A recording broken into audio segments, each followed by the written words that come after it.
Sobat Mukri, kembali lagi di YouTube SMP Muhgerba dengan konsep masih sama, yaitu Mukri Talk. Dengan saya Tasya yang akan menemani episode kali ini. Gimana nih kabar Sobat Mukri? Semoga dalam keadaan sehat ya. Amin. Kali ini kita kedatangan tamu nih, namanya Bu Syifa dan Pak Hanif. Selamat datang Pak, Bu. Assalamualaikum. Waalaikumsalam. Tasya. Sebelum ke pertanyaan nih, aku mau tanya gimana Pak Hanif, Bu Syifa, kabarnya sehat?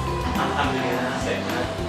Nah langsung saja kita tanya ke Bu Syifa dulu. IPM itu apa sih Bu? Oke, jadi IPM itu atau Ikatan Pelajar Muhammadiyah adalah salah satu organisasi otonom di Muhammadiyah yang tentunya sesuai dengan namanya ya, Ikatan Pelajar Muhammadiyah. Segmennya atau sasarannya adalah pelajar-pelajar Muhammadiyah. Begitu Tasya. Oh iya.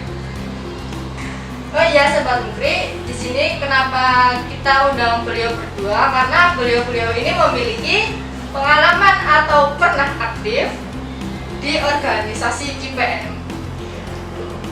Sekarang ke Pak Hanif, boleh nggak diceritakan sejarah berdirinya IPM? Nah, IPM itu didirikan pada 18 Juli tahun 1961.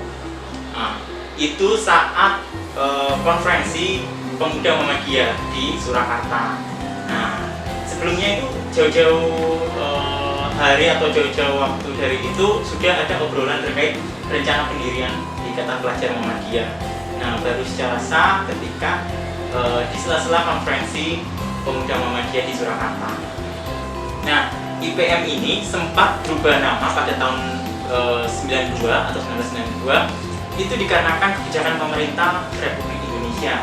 Nah, berubahnya ini menjadi Ikatan Remaja Muhammadiyah. Nah, baru kemudian pada tahun 2008 kembali lagi menjadi Ikatan Pelajar Muhammadiyah ketika muktamar IPM. Gitu. Oh begitu ya Pak, sejarahnya IPM itu banyak sekali ya. Oke, di IPM itu apa aja sih kegiatannya Bu Syifa? Kegiatan di IPM itu bisa pengadaan lomba, misalnya lomba untuk pelajar-pelajar, terutama kalau di sekolah ya, misalnya di Mukri ada IPM-nya, kemudian IPM Mukri mengadakan lomba untuk siswa-siswi SMP Mukri, atau nanti bisa juga lombanya untuk misalnya SD, supaya ada ketertarikan siswa-siswa SD untuk sekolah di negeri. Kemudian ada juga diskusi, karena kan segmennya adalah pelajar, jadi untuk menambah keilmuan para anggotanya, pengurusnya, tentunya ada diskusi-diskusi. Sebenarnya banyak seperti pengajian, kemudian nanti juga ada outbound mungkin, ada juga seperti itu. Jadi sangat mengasihkan sekali di IPM. Sangat menarik. Iya, menarik sekali. Jadi setiap bidangnya itu di IPM itu beda-beda. Jadi banyak sekali kegiatan masing-masing. Ada untuk kajian dakwah, berarti nanti akan mengadakan kajian atau pengajian. Kemudian ada terkait PIP, misalnya PIP itu untuk kajian ilmu pengetahuan. Kemudian bisa membuat mengisi mading atau membuat majalah dan lain sebagainya. Oh, berarti ada divisi atau bidang-bidang khusus yang bertanggung jawab atas kegiatan atau program ya? Iya, betul sekali. Jadi setiap program pasti ada yang divisi atau yang membidangi ya, meskipun nanti seluruh anggota itu juga turut terlibat dalam kepanitiaannya. Seperti itu ya Bu. Iya, betul sekali.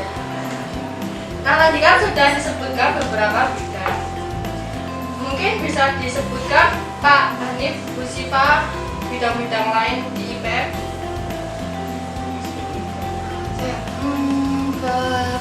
Ada beberapa bidang ya di IPM.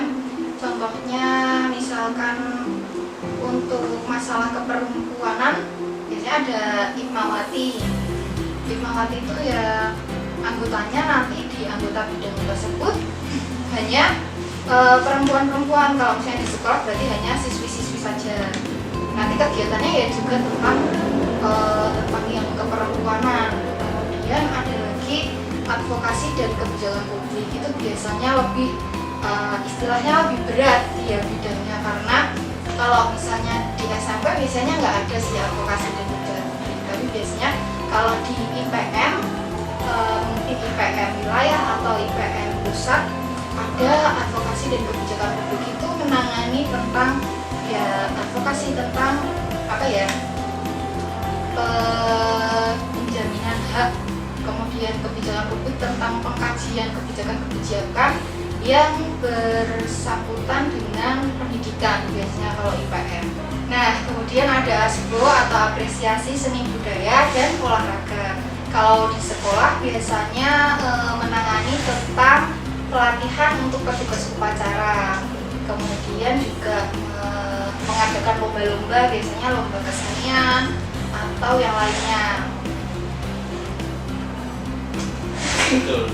Oh gitu ya Bu Syifa, bidang-bidangnya. Mungkin Selain dari itu Pak Ani. ada lagi selain bidang-bidang tersebut, kita juga ada struktural, secara struktural itu tetap ada ketua, kemudian sekretaris, bendahara, kemudian ada bidang organisasi yang bertugas untuk menangani masalah-masalah ataupun kegiatan-kegiatan untuk organisasinya secara administrasinya mungkin. Kemudian ada pengkaderan. Nah, bidang pengkaderan itu untuk bertugas untuk mencari atau melakukan kaderisasi IPM selanjutnya, periode selanjutnya. Kemudian ada juga bidang PIP. Nah, itu pengkajian ilmu pengetahuan. Nah, sesuai namanya, bidang ini yang menangani terkait atau membuat program-program yang berkaitan dengan ilmu pengetahuan, baik itu nanti ada diskusi, kemudian literasi, kemudian kegiatan-kegiatan lain yang berkaitan dengan ilmu pengetahuan. Nah, ada juga kegiatan, ada juga divisi atau bidang KDI atau kajian dakwah Islam. Nah, ini berfokus pada dakwah, mengadakan pengajian, kemudian juga peringatan-peringatan hari besar Islam. Nah, kemudian juga untuk aktivitas sosial ya, misal bekerja sama dengan lazismu untuk melakukan donasi ataupun lain sebagainya untuk dakwah lah ya intinya. Kemudian pengurus atau anggota IPM ini juga sering dilibatkan dalam berbagai kegiatan yang diadakan oleh pihak sekolah. Seperti itu. Oke Pak. Ini kan tadi kita bahas IPM secara umum ya Pak Hanif dan Bu Syifa. Nah, bagaimana sih kondisi IPM di sekolah kita ini? Ya, kondisi IPM di sekolah kita ini sejak sebelum pandemi pun sebenarnya sudah vakum, atau dalam hal ini belum ada kegiatan. Pengurus itu ada, tapi itu hanya secara tertulis. Untuk kegiatan-kegiatannya, kemudian mengadakan musyawarah ranting, itu belum ada. Nah, saya diamanahi Bapak Kepala Sekolah untuk memberikan pembinaan pada IPM. Jadi sebagai pembina IPM, ketika saat itu kebetulan berbenturan dengan pandemi COVID. Jadi ketika itu saya sudah melakukan open recruitment untuk merekrut anggota-anggota IPM. Nah, di satu sisi ketika saya ingin mengadakan sebuah kegiatan untuk para anggota IPM yang baru itu, terhalang oleh aturan-aturan dari pemerintah yang melarang atau tidak membolehkan mendatangkan siswa ke sekolah. Nah, mulai saat itu mulai terhentilah kegiatan-kegiatan IPM. Nah, sampai saat ini masih terhenti, kegiatan itu belum ada, tapi anggota sudah ada. Nah, itu sih yang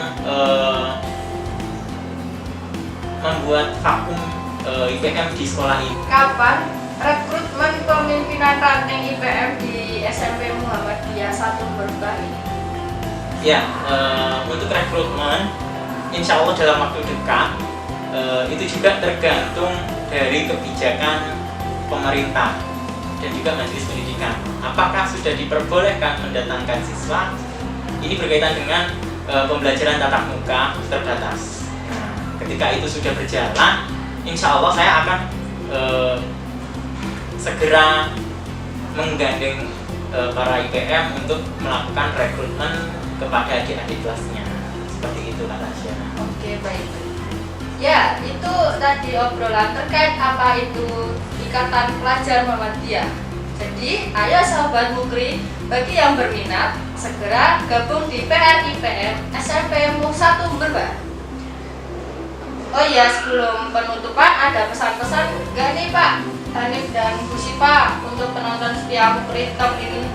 Ya, kalau dari saya tetap semangat meskipun pembelajaran tatap muka terbatas masih berjalan panjang. Semangat, jangan lupa terus belajar. Kalau Bu Sipa apa? Kalau dari saya juga tetap semangat belajar dari rumah maupun belajar di sekolah, semuanya harus diniatkan untuk ibadah kepada Allah. Oh jadi itu ya Pak pesan-pesan untuk sobat Mukri yang ada di rumah ya. Kalau dari Kak Tasya, apa nih pesan-pesannya? Untuk sobat Mukri yang ada di rumah, tetap jaga kesehatan dan jangan lupa belajar aja nih.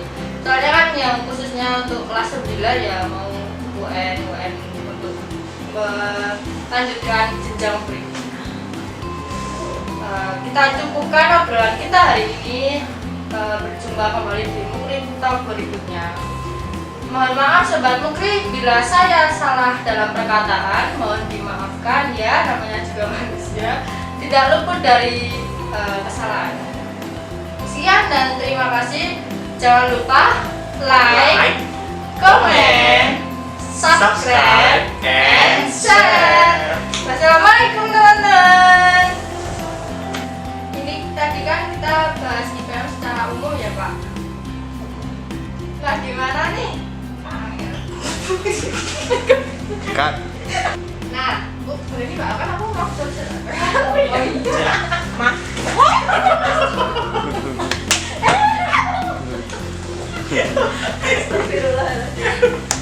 Coba dipakai. Kemudian ada juga ASPU.